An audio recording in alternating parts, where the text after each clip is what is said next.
Hi guys, and welcome to my World Book Day session. Now, I picked a different sort of book. I picked a non-fiction book of mine, and it's a subject that I really enjoy. Okay, and the subject is geography and going new places, exploring new things, seeing new things that maybe people have never seen before. Not many of those nowadays, but some people that are in my book did that. Okay, they were explorers, and my book is called The Atlas of Great Journeys. Okay, so it's all about people throughout history, modern day people throughout further back in history, where they travelled, what they did, and the new things they found. Okay, and it's all done through maps, which is something that really interests me. Okay, imagine being able to see a whole landscape, a whole world, hundreds of thousands of miles in one little place. Okay, or maybe you can see your whole town, and you can spot your houses, and you can see the route that you take to school. You can plan if you go on a walk on holiday where you're going to go, and if there's mountains, which mountains you're going to go up, and things like that. Yeah, if you go walking in mountains, you can see which mountains you go up, and travelling from place to place, maybe within your whole country. Okay? And seeing all those features, you can see hidden waterfalls and things like that, that maybe you wouldn't know were there if you were just walking without knowing. Okay, and the map would show you these things, and I find maps really fascinating. And this book is all about these people's journeys through maps. And the other thing that's really good about this book, and I've just got it myself, is there's an app that goes with it. And you'll see on the pictures within, and I'll just quickly show you one here. Okay, that's part of it. Okay. You've got different pages that say about different things. So this is between two worlds here. Okay, looking at Europe, looking at Asia, and things like that. You can actually put your app over the top of these, and it makes it all interactive. So you can see the little people moving about on the map, see where they go, click on their things that goes with it. And I just found that out with this book. It's fantastic, really good. So I'm going to read some from this book, and you'll see with my sheet to go with it what sort of activities you might do. Okay? Now, I love drawing maps. That's one of my favourite things. Writing stories, drawing maps to go with those stories. The best stories always have the best maps. Okay. So here is parts of our stories. As I say, it's non-fiction, so I've picked bits of it. It would take too long to read the whole thing, but I picked some of the key explorers. You might have heard of some of them, but maybe not know too much about them. Okay. Human beings have always been explorers. Over thousands of years, we peopled the continents, crossing mountains, deserts, and eventually oceans. When Viking or Maori settlers sailed through stormy seas, they included in their numbers not just warriors, but women, children, who had to be every bit as tough, intuitive, and brave. In this book, you will meet explorers from many different times and many different cultures. Some went travelling in search of trade, some went in search of war, piracy, or conquest.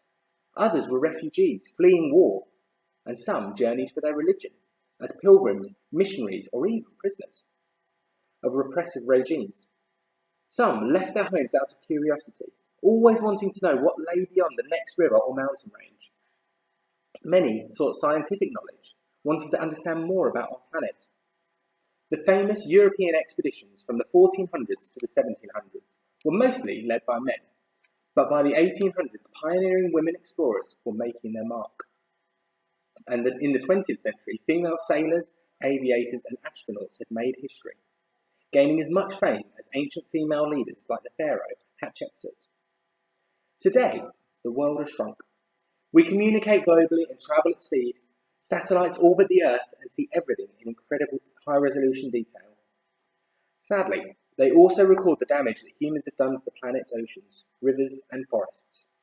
Today, when it's easier than ever to make our own great journeys across the globe, the history of exploration can still inspire us to new feats of endurance and adventure. And it should also inspire us to care for the beautiful, unspoiled planet that filled those early explorers with such awe. And I find any kind of exploration is fantastic. I did a road trip over to Austria recently. Now, obviously, that whole road trip has been discovered. I'm not discovering it new, but it feels like new to me because I hadn't done it before. So I looked at maps and I planned my route in doing that. So let's have a look about our first explorer. And his name was Marco Polo. So it says, born in Venice in 1254 CE, Marco Polo travelled on the ancient Silk Road as far as China. He stayed at the court of Kublai Khan, ruler of China, and the book he wrote on his return made him famous. And as I showed you, I've put all the maps that are here with my Shobi thing. So you can look at all the maps of the people that we've got. So Marco Polo, it says about up here, but there's some other people on there as well. Yeah, let's read a little bit more about Marco Polo. Marco Polo, the father and uncle of Marco Polo, 1254 to 1324, were merchants who travelled to Cathay, nowadays China, where they met the Emperor Kublai Khan. Marco was only 15 by the time they returned to Venice. When his father and uncle went back to China the following year, they took young Marco along with them. The Polos sailed to Akka, probably travelled to China through Persia and Afghanistan, following the ancient Silk Road, a network of trading routes of mountains and deserts. They were welcomed by Kublai Khan, who it's claimed appointed Marco Polo an official. He travelled widely in China and beyond, seeing many marvels, and in 1292 the Polos left China by sea, escorting Kublai's daughter, the Princess Kokuchin, to Persia. They arrived back in Venice in 1295. By 1300, so only 5 years later, a book about his travels was published, and it may not always have contained the whole truth, but it encouraged generations to dream of different lands. So he was someone who travelled from Europe, so Spain and Italy, that sort of area, all the way across from the Mediterranean to Turkey and across what's called the Silk Road, all the way to China. Okay, so he travelled all that distance and then did a lot of travelling through China in that part there, about 700 years ago. 700 years ago. And so that was Marco Polo. Marco Polo. I'll show you the next one here. The next one is one of my favourite explorers. The reason being, he's a Viking, and I love the Vikings. So here we've got, it's a bit tricky because my camera's kind of the other way, but we've got, let's see if I've got there, America on this side here, try and do it backwards, and we've got Europe on this side here.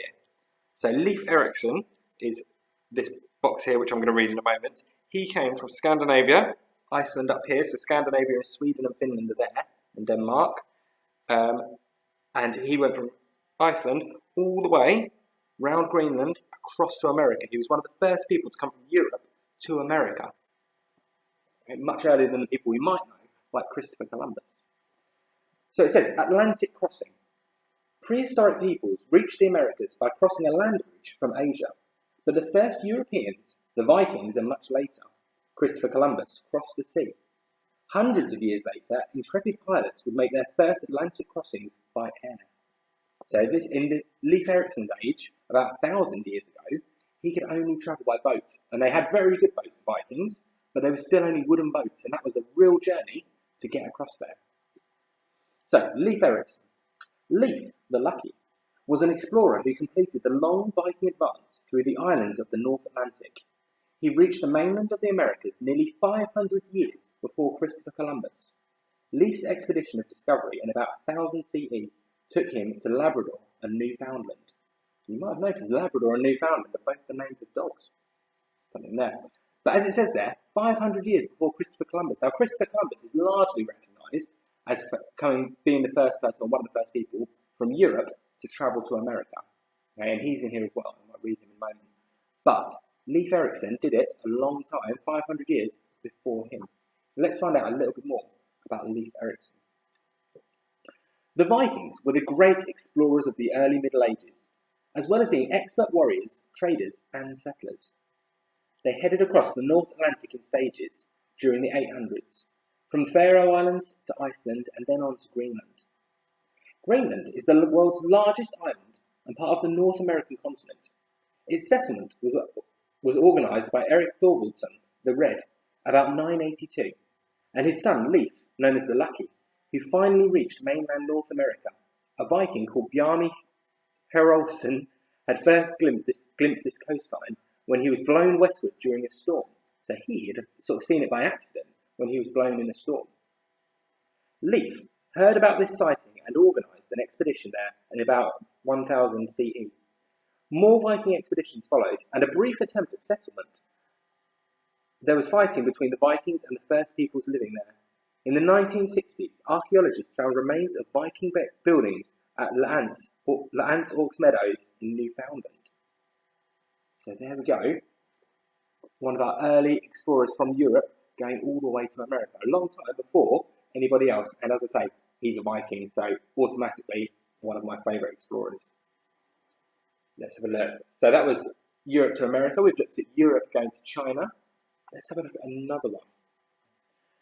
So the next explorer we're going to look at, okay, is someone who's involved with the South Pole. And here is our map, if I can show it there, of the South Pole.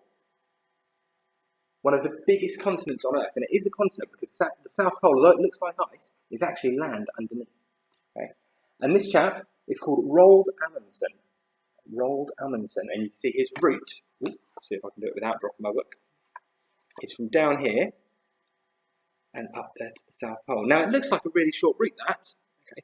But he came from Norway, which is in Europe, okay, a long way away. So he'd had to journey here, and the reason this journey was so important, we will find out in a moment. Although it looks short, it's a really important journey.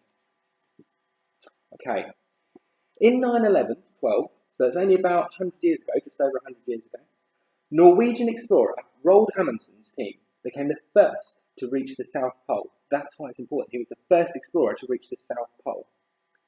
They made their way to the pole in 56 days using skis and sleds pulled by teams of dogs.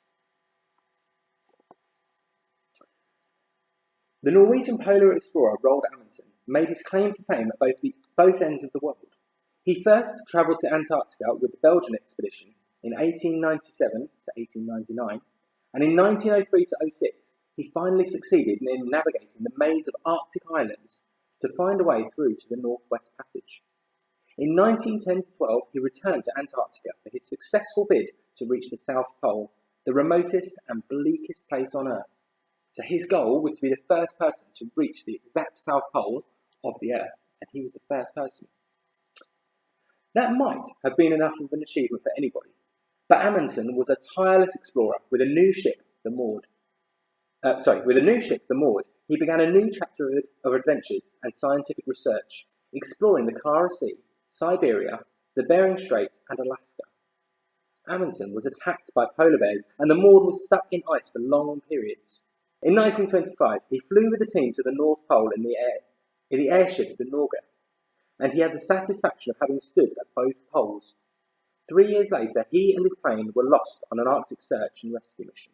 So they never found him. He was doing a search and rescue mission in the North Pole, and they never found him. He never appeared. But the first person to reach the South Pole, and one of the few people to go to both poles of the Earth. A true explorer. Let's have a look. I might have time for a couple more.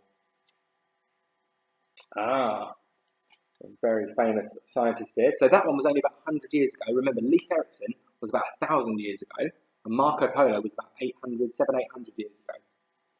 So this one is our map here. It's called Central and South America. There's our map there. So we've got people, and the person we're going to be looking at here is someone called Charles Darwin. Charles Darwin, and he's a very famous scientist who looked a lot at animals and was one of the first people to come up with the theory of how humans came about and how they evolved from monkeys and chimpanzees to become what we are today. Okay? So let's find out a little bit more about him. I need to turn my book this way a little bit. So Central and South America. Over tens of thousands of years, migrating peoples explored Central and South America. Great cities and civilizations grew up in what is now Mexico and Peru. Polynesian explorers or traders may have reached South America's Pacific coast long ago, before Europeans discovered and invaded the continent in the 1500s. So they think that other people from the Pacific may have discovered South America way before the Europeans did. Okay? Lots of Spanish and Portuguese sailors went to South America. These brutal conquistadors came in search of gold and land, but later explorers came as map makers or scientists researching geology and evolution. So that is why people came to South America. Also, need to think about that actually. Let's find out about Charles Darwin. Charles Darwin. The naturalist Charles Darwin joined the British survey ship HMS Beagle on its second voyage to South America in 1831 to 34. While the ship mapped the coast with meticulous detail, Darwin studied geology, fossils, botany and wildlife. And as I say, he was very famous for his studies on animals. Let's see if it tells us a little bit more. Charles Darwin. As a young man, the English naturalist Charles Darwin, 1809 to 1892, so again, just over, well, when he was born, it's about 200 years, but he lived for quite a long time, was inspired by the writings of Alexander von Humboldt. Already fascinated with zoology and botany, Darwin was delighted to have the chance to join the ship HMS Beagle on a round-the-world voyage, which included a detailed survey of the South American coast. During the long voyage, Darwin spent as much time as possible on land, collecting plant and animal specimens. He had many adventures across rainforests, grasslands, and mountains. He witnessed the continuing genocide, mass killings of indigenous people. He saw a volcanic eruption and an earthquake, and his last South American stop was in the baking hot volcanic rocks of the Galapagos Islands, where he examined the diverse population of finches. Why were there so many species, he wondered, all slightly different? Darwin used these findings to generate his theory of evolution, which helped explain how organisms change over time. He's remembered as one of the world's greatest scientists. Okay? And like I said, he looked at animals and he looked at people and how they change. And basically, if someone lives in a very hot country, their body will adapt over a long, long time to cope with those conditions. And if someone lives in a very cold country, it adapts to deal with those conditions. Imagine a polar bear. You wouldn't find a polar bear in the desert because its fur would be too thick. Likewise, you wouldn't find a camel in the Antarctic, okay, because they're adapted to the way they suit. And Charles Darwin was one of the first scientists to discover that. Okay, so we've got that there. Just think I've got there. What we've got about 20 minutes.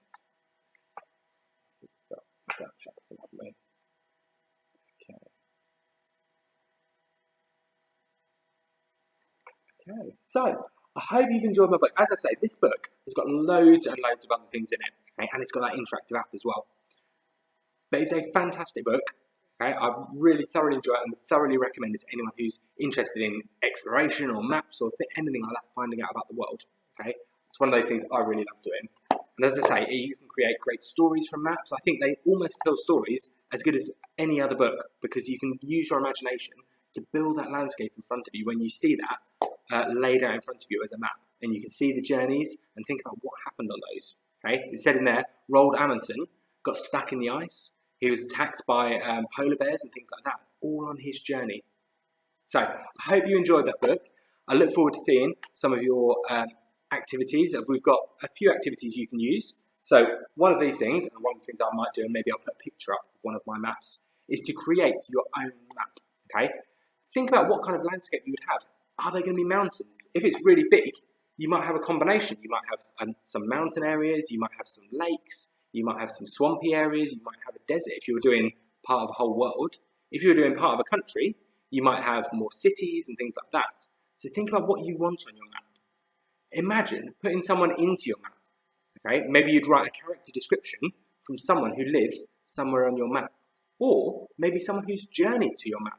Remember that map that had Roald Amundsen on the South Pole only had a short little bit of his journey, but he'd come from Norway. Okay? So you might put someone and plot their journey on your map. And you might write a little character character description to say, why are they there? What are they doing? Or what are they trying to find out if they were a scientist? Maybe you'd write your own journey story. Think about maybe a group of people who are travelling across your landscape. What do they get up to? What do they see? What animals do they encounter? Okay? This is the great thing about writing and about reading. If you create a new world and put someone in it, that's brand new. The world, you've put your ideas in somebody else's head, and I think that is a really cool thing. Okay? To be able to do that is a really cool thing. So I hope you enjoyed my book. I look forward to seeing your writing, and I'll see you all very soon. Take care. Bye.